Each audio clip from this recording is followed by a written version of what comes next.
ঈশ্বরের সন্তান শ্রুতি চ্যানেলে স্বাগতম। বন্ধুরা, আজ আমরা আপনাদের এমন এক রহস্যের কথা বলবো যা শুনে আপনার আত্মা কেঁপে উঠবে। এটি কোনো কাল্পনিক কাহিনী নয়, বরং গরুড় পুরাণে বর্ণিত একটি সত্য কথা।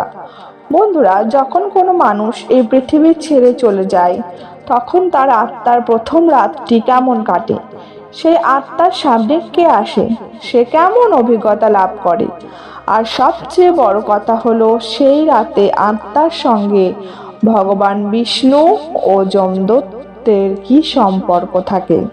এইসব জানা প্রত্যেকটি মানুষের জন্য অত্যন্ত জরুরি। এছাড়াও আমি আপনাদের জানিয়ে দিই, যে কাহিনী মনোযোগ দিয়ে শেষ পর্যন্ত শোনে তার উপর ভগবান বিষ্ণুর বিশেষ কৃপা হয়। তাহলে চলুন এই রহস্যময় যাত্রাটি শুরু করা যাক।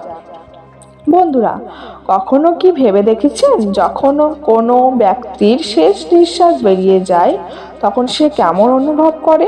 গরুড় পুরাণ বলে, যখন আত্মা তার শরীর থেকে আলাদা হয় তখন সঙ্গে সঙ্গে এক অদ্ভুত শূন্যতা তাকে ঘিরে ধরে।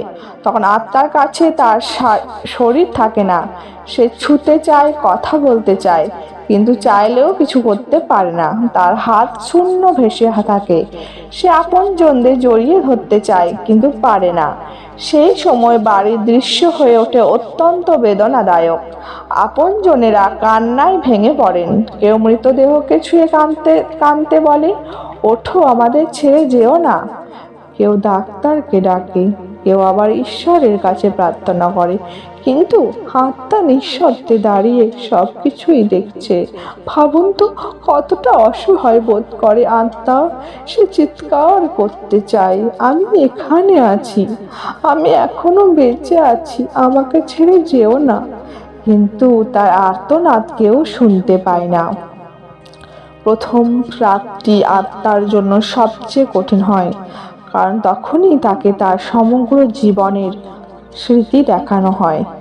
যেন সিনেমার রেলের মতো একের পর এক সব কর্ম তার সামনে ভেসে ওঠে। সে কখন কাকে সাহায্য করেছে, কখন কাকে কষ্ট দিয়েছে, কখন মিথ্যা বলেছে, কখন ভালোবাসা দিয়ে কারো পাশে দাঁড়িয়েছে, আবার কখন কাকে প্রতারণা করেছে। প্রতিটি মুহূর্ত তার সামনে আসে। সৎকর্ম দেখে আত্মা শান্তি অনুভব করে, কিন্তু পাপ কর্মে দেখলে অনুশোচনায় কেঁপে ওঠে। বন্ধুরা, প্রথম রাতে আত্মা তার পরিবারকে সবচেয়ে গভীরভাবে অনুভব করে। গরুড় পুরাণ বলে, আত্মা তার বাড়ির প্রতিটি কোণায় ঘুরে বেড়ায়। সে তার সন্তানদের দেখে তাদের মাথায় হাত বুলিয়ে দিতে চায়। সে তার মা বাবা কিংবা জীবন সঙ্গীকে দেখে ভাবে, ইস, যদি আমাকে আর একটু সময় দেওয়া হতো, তাহলে আমি সবার খেয়াল রাখতে পারতাম, সবার যত্ন নিতে পারতাম। কিন্তু তখন আর সময় তার হাতে থাকে না। কিন্তু এই টানাটাকে আরো অস্থির করে তোলে, কারণ যতই সে কাঁদুক আর ডাকুক, তার কথা কেউ শুনতে পায় না। বন্ধুরা, প্রথম রাতের সবচেয়ে ভয়াবহ মুহূর্ত আসে তখন, যখন আত্মার সামনে যমদূতেরা উপস্থিতি হয়। গরুড় পুরাণ অনুযায়ী যমদূতদের দেহ বিশাল এবং ভয়াবহ। তাদের চোখ জ্বলন্ত আগুনের মতো জ্বলে, হাতে মোটা দড়ি আর হুক থাকে, আর সঙ্গে তাদের বাহনও থাকে। পাপী আত্মার কাছে তাদের আগমন যেন ভয়ঙ্কর এক ঝড়ের মতো। আত্মা তাদের দেখে কেঁপে ওঠে, আতঙ্কে মন ভরে যায়।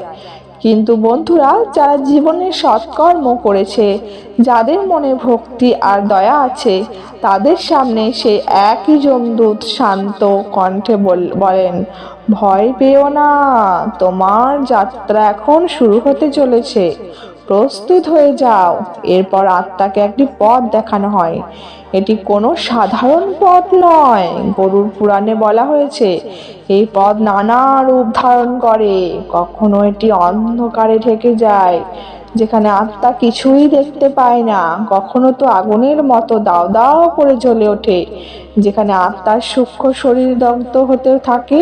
কখনো তো বরফের মতো শীতল হয়, যেখানে আত্মা কাঁপতে থাকে, আবার কখনো এটি কাঁটায় ভরা থাকে, যেখানে প্রতিটি পদক্ষেপ আত্মার দারুণ যন্ত্রণা হয়, কিন্তু জীবনে যারা পূর্ণ অর্জন করেছে তাদের জন্য এই পথ ফল ফুলে সজ্জিত হয়।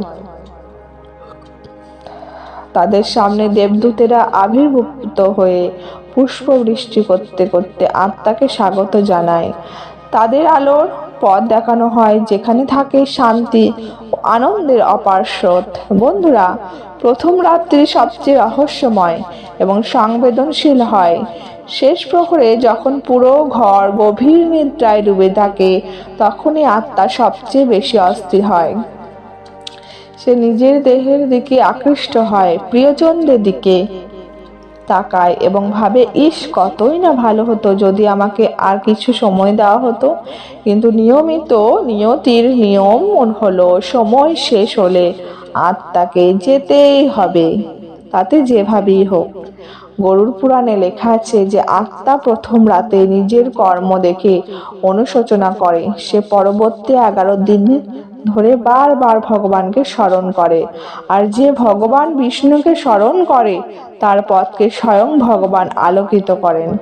এই কারণে সনাতন ধর্মে বলা হয়েছে, মৃত্যু পরবর্তীর প্রথম রাত্রি অত্যন্ত পবিত্র।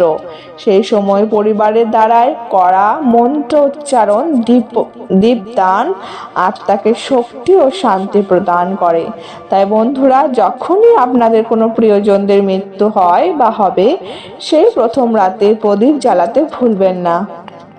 ভগবান বিষ্ণু নাম নিন এবং আত্মার শান্তির জন্য পাঠ করুন। বন্ধুরা, এই দেহ নশ্বর, আজ আছে কাল আর থাকবে না, কিন্তু আত্মা, সে তো অমর। মৃত্যু কোনো শেষ নয়, বরং এক নতুন যাত্রার সূচনা।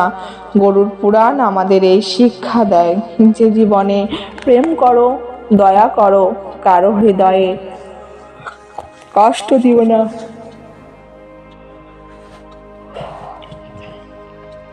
কারণ আমাদের কর্মই আমাদের পরবর্তী যাত্রার পথ নির্ধারণ করে। যদি আজকের এই গভীর ও রহস্যময় শিক্ষাটি আপনি শিখে থাকেন, তাহলে নিচে কমেন্টে লিখুন জয় শ্রীকৃষ্ণ, যাতে আমরা জানতে পারি এই জ্ঞান আপনাদের কাছে পৌঁছেছে। যদি এই ভিডিওটি ভালো লেগে থাকে তাহলে লাইক করুন, বন্ধু ও পরিবারের সঙ্গে শেয়ার করুন এবং আমাদের চ্যানেলটি আপনারা সবাই সাবস্ক্রাইব করুন। জয় শ্রী হরি। ধন্যবাদ।